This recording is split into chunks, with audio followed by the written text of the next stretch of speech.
Shabbat Shalom. I think that's settled there on the head. Once again, in this week's Torah portion, we encounter the issue of idols seemingly clinging to our ancestors' hands. It is almost as though there is an addiction, a kleptomania, that means that every time they encounter idolatry, that some of it sticks to them. We saw this with Rachel leaving her father's house. We see it now with the people leaving from the city of Shechem, and they are being told to cast out their idols. And we know that this will become a continuing motif throughout Jewish history, throughout the time in the Torah, but especially in the time of the Tanakh, through the books of Joshua and Judges, through the books of Samuel and Kings. We see again and again that our people very easily acquire idols, that they very easily drift towards idolatry. It is almost as though there is some inherent attraction pulling them closer and closer.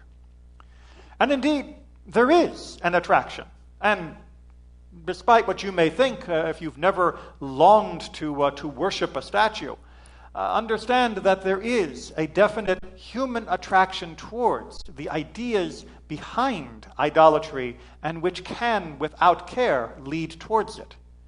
First and foremost, we have to understand that there is a human drive, a human attraction to spirituality.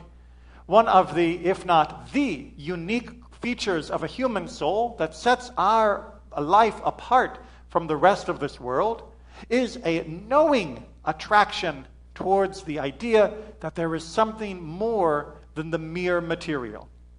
Not that as Jews we would discount the beauty and pleasures that come from this world, but we understand that this world is but a small piece of ultimate reality. And we need to get closer to that additional reality, that additional piece of life that we cannot see and touch so easily. And thus, we seek out avenues. We seek ways to connect and ways to join.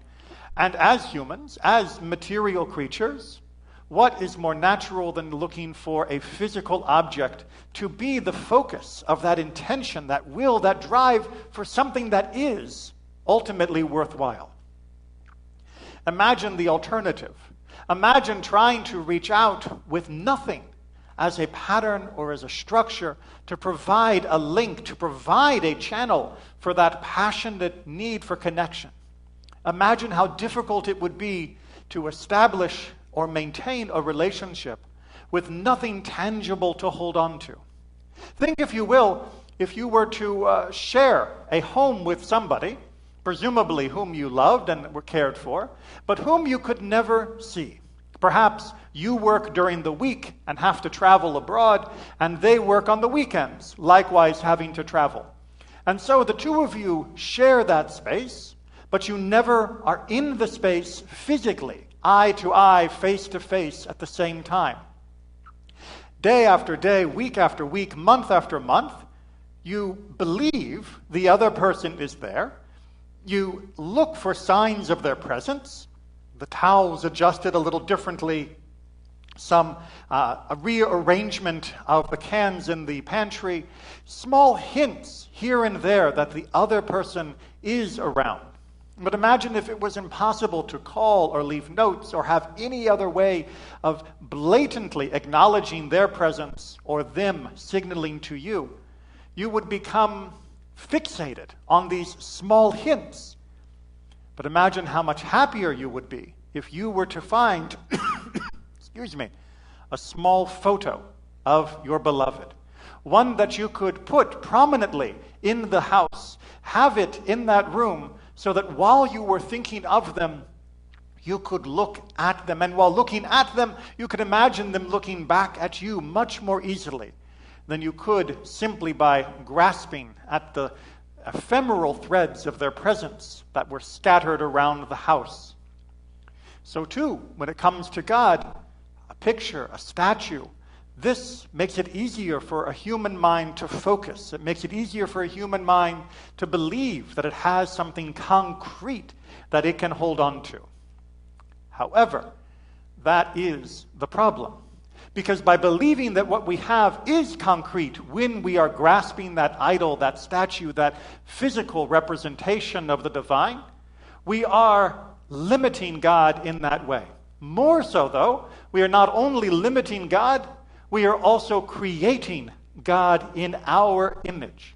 For when we choose whether to use silver or wood or gold, when we choose whether to make a man, a woman, an animal, or some other representation, we are deliberately choosing to sculpt that God in the image that we most desire, rather than sculpting ourselves into a life that God knows will be beneficial for us.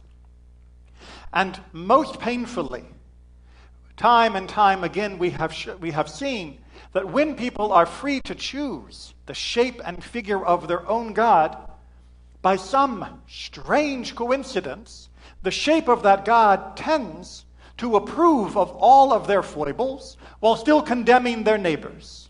And it tends to approve of all of their hatreds while condemning all of those whom you hate.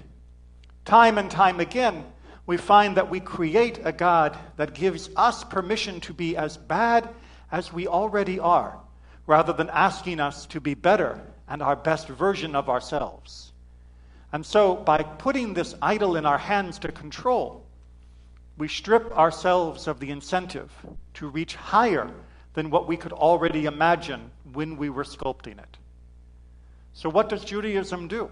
We recognize that there is still this drive, this desire, this passion to connect, and we recognize that there is a trap in doing so through the physical machinery of idolatry. How do we fulfill this need? Through action, through deed. We fulfill the need to connect to God not by taking and sculpting an object and putting it on a pedestal, which allows us to control it, but instead by learning to control our lives into a shape that will reflect God's will for our good living. By fulfilling the commandments, by allowing our lives to be permeated by these actions, we are creating around us an aura of godliness. We are creating around us a shadow of God's presence through our behavior. This is not tangible, which is important because thus it is not controllable by us. But more importantly, we see that it has a perfect imprint of God in this world, which allows us to improve ourselves and the world around us.